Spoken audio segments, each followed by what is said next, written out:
महामारी की दूसरी लहर ने देश की अर्थव्यवस्था को कमजोर किया है। ऐसे में वित्त मंत्री निर्मला सीतारमण ने आर्थिक राहत पैकेज का ऐलान किया है। इससे कोरोना की मार से बेहाल अर्थव्यवस्था को सहारा मिलेगा। आर्थिक राहत पैकेज में 8 आर्थिक उपायों की घोषणा की गई है। इसमें सरकार ने हेल्थ से जुड़ा एक नया राहत पैकेज भी शामिल किया है।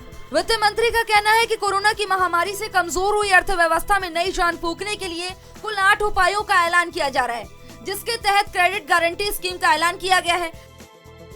एक बार फिर आर्थिक राहत का ये पैकेज जो है ये लेकर आपके बीच में आए हैं, जिनमें अलग अलग क्षेत्रों को इसमें सम्मिलित किया गया है। पहला एक क्षेत्र ऐसा है जहां पर स्वास्थ्य चिकित्सा की जब बात करते हैं तो इसका बहुत बड़ा महत्व है। इस सेक्टर के लिए कुल मिलाकर देखा जाए तो कोविड प्रभावित क्षेत्रों के लिए, सेक्टर्स के लिए 1,01,000 करोड़ रुपए की क्रेडिट गारंटी योजना लेकर आए हैं। और हेल्थ सेक्टर जो है विशेष तौर पर इस पर बल दिया गया, 50,000 करोड़ रुपए इसके लिए रखा गया है। और प्रमुखता से उन क्षेत्रों के लिए जहां पर स्वास्थ्य की सुविधाएं उस स्तर पर नहीं पहुंच पाई थी, अनडिजर्व्ड एरियाज जो थे, उनको मद्देनजर, उनको ध्यान में रखकर उस उद्देश्य के साथ कि चिकित्सा के आधारभूत ढांचे के विस्तारीकरण के लिए इस पैसे का इस्तेमाल किया जाएगा। और इसमें जो गारंटी कवर है वो उन प्रोजेक्ट्स के लिए जिसका विस्तारीकरण हो रहा है उनके लिए भी, जो नए प्रोजेक्ट्स हैं उनके लिए भी लेकर आए हैं, जिसमें स्वास्थ्य और चिकित्सा के आधारभूत ढांचे को बल मिलेगा।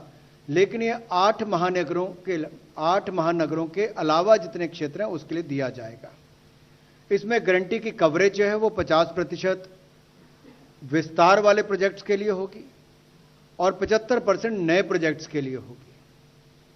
जो आकांक्षी जिले हैं हमारे, उनमें भी गारंटी की कवरेज जो है वो 75% रहेगी, चाहे विस्तारीकरण के लिए हो या नए प्रोजेक्ट्स के लिए हो। तो एस्पिरेशनल डिस्ट्रिक्ट्स में 75% गारंटी कवर रहेगा, नए प्रोजेक्ट्स के लिए भी और विस्तारीकरण वाले प्रोजेक्ट्स के लिए भी।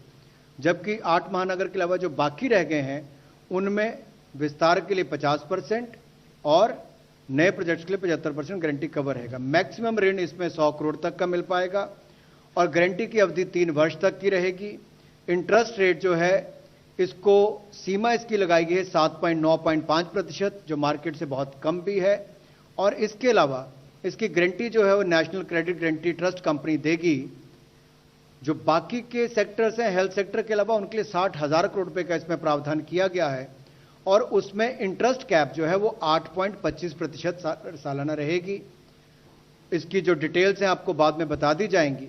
और जो बगैर गारंटी के जो नॉर्मल इंटरेस्ट है वो लगभग 10 से 11% रहेगा। टूरिज्म सेक्टर के लिए package 5 lakh tourist visa free में देने का ऐलान। आत्मनिर्भर भारत योजना को आगे बढ़ाया जाएगा। सरकार देगी कम सैलरी वालों को राहत। प्रधानमंत्री गरीब कल्याण अन्न योजना आगे बढ़ेगी। एयरपोर्ट सेक्टर के लिए पैकेज, गांव-गांव तक पहुंचेगा इंटरनेट। वहीं कोविड-19 की दूसरी लहर में जिस तरह से हेल्थ सेक्टर बुरी तरह प्रभावित हुआ है, हालात ऐसे हो गए कि ऑक्सीजन सिलेंडर की सप्लाई बुरी तरह प्रभावित हुई। अस्पतालों में इलाज के लिए बेड के लिए मारामारी देखने को मिली। लिहाजा वित्त मंत्री ने कोरोना के खिलाफ लड़ाई को और मजबूत बनाते हुए स्वास्थ्य पर 23 करोड़ 220 लाख रुपए खर्च करने का ऐलान किया है।